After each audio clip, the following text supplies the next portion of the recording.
রিজিকের ওয়াদা, আল্লাহ রাব্বুল আলামিন আমাদেরকে রিজিকের জন্য 7টা দোকান দিয়েছেন। কয়টা? এর মধ্যে 7 নাম্বার হচ্ছে বিবাহ করো। বিবাহ করো। আমার একটা এরকম একটা ওমর রাদিয়াল্লাহু তাআলার কল আছে যে তোমরা বিবাহের দ্বারা রিজিক তালাশ কেন করছো না? Why not? সুতরাং বিয়ের দ্বারা রিজিক আসে। তাহলে আমাদের রফিক ভাই অনেক রিজিকের অধিকারী আলহামদুলিল্লাহ। ঠিক আছে না? এবং এটা শুধু হাসলে হবে না, এটা আমাদেরকে কি, এটা আমাদেরকে শিক্ষা নিতে হবে, এখান থেকে শিক্ষা নেওয়ার আছে।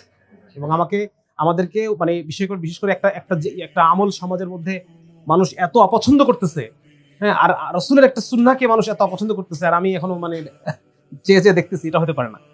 সবাই নিয়ত রাখি ইনশাআল্লাহ, তাই না? করতে না পারলেও আল্লাহ তাআলা আমাদেরকে সওয়াব তো দিয়ে দিবেন ইনশাআল্লাহ, তাই না? আমিন। আচ্ছা, তাহলে একটা বললাম যে বিয়ে, আরেকটা হচ্ছে সালাত। নামাজের সাথে রিজিকের ওয়াদা আছে। হ্যাঁ, নামাজের সাথে রিজিকের ওয়াদা আছে। 3 নম্বর হচ্ছে দাওয়াতের সাথে রিজিকের ওয়াদা আছে। কোরআনে আল্লাহ তাআলা বলছেন যে হে রাসূল, আপনি আপনার পরিবারকে নামাজের হুকুম করেন, রিজিক তো আমি আপনাকে দিব, আপনার কাছে আমি চাই না। তার মানে নামাজ পড়া এবং নামাজের দাওয়াত দেওয়া, অর্থাৎ শরীয়তের দাওয়াত দেওয়ার সাথে রিজিকের ওয়াদা আছে। 3 নম্বর হচ্ছে তাকওয়ার সাথে রিজিকের ওয়াদা আছে।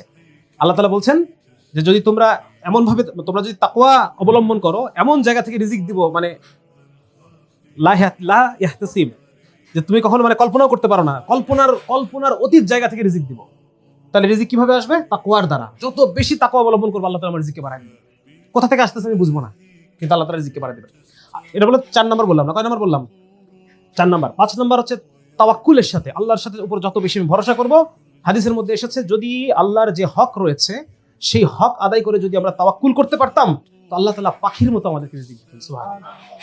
তাহলে এটা গেল কয় নম্বর? 5। 6 নম্বর হচ্ছে জীবিকা, যেটা আমরা করি, পেশা। তাহলে আল্লাহ তাআলা আমাকে 7টা দোকান দিবেন। আর আরেকটা হচ্ছে আত্মীয়তার হক আদায় করা। যে ব্যক্তি আত্মীয়র হক আদায় করবে, আল্লাহ তাআলা তার রিজিককে বাড়ায় দিবেন। হাদিসের কথা।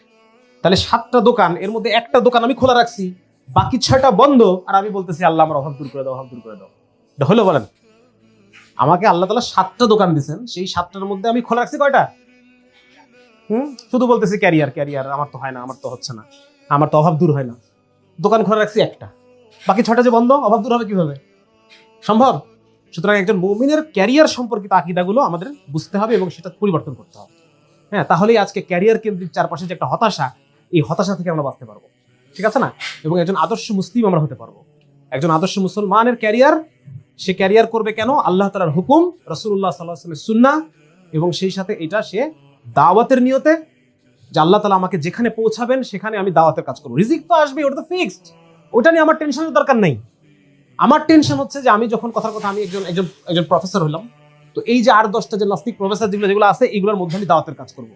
যে সমস্ত প্রফেসররা আছে তারা নামাজ পড়তে পারতেছে না বা ইসলামকে ভালোবাসে আসতে পারছে না, তাদের কাছে আমি ইসলাম যে একটা দিন, ইসলাম যে শুধুমাত্র ব্যক্তিগত পর্যায়ের কোনো ধর্ম না, ইসলাম একটা পরিপূর্ণ দিন, পরিপূর্ণ একটা বিশ্ব ব্যবস্থা। এই দাওয়াতটা আমি প্রত্যেক যেখানে যাব, যেখানে আল্লাহ আমাকে পৌঁছাবেন, আমি ওখানে এই দাওয়াতের কাজটা করবো।